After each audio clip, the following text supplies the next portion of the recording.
வணக்கம் நேர்களே, தஞ்சாவூர் சமையல் சந்தோஷினி. வாங்க ஆப்பிளில் ஒரு ஹெல்த்தியான ஜூஸ் போடலாம். இந்த அரிஞ்சு வச்சுருங்க பாருங்கள் ஆப்பிள். இது வந்து திராட்சை, பாதாம், முந்திரி, இது மூணையும் நைட்டே ஊற போட்டு வச்சுருக்காங்க. அந்த தண்ணியை ஊற்றி நம்ம அரைச்சிக்கலாம்.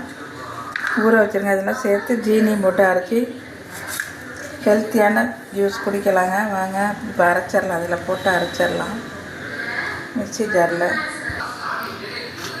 இதேங்க இப்போ வடிகட்டி வச்சுங்க. இந்த கிளாஸில் ஊற்றிடலாம்.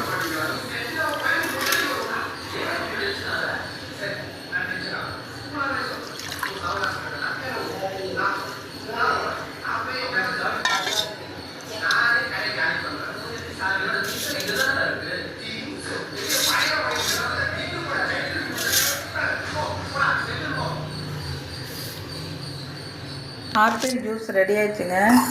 சூப்பராக இருக்கும். இதேமாதிரி நீங்களும் செஞ்சு பாருங்கள், டேஸ்டியாக இருக்கும். இந்த வீடியோ பிடிச்சிருந்தால் லைக் பண்ணுங்கள், ஷேர் பண்ணுங்கள், சப்ஸ்கிரைப் பண்ணுங்கள். வாழ்க வளமுடன்.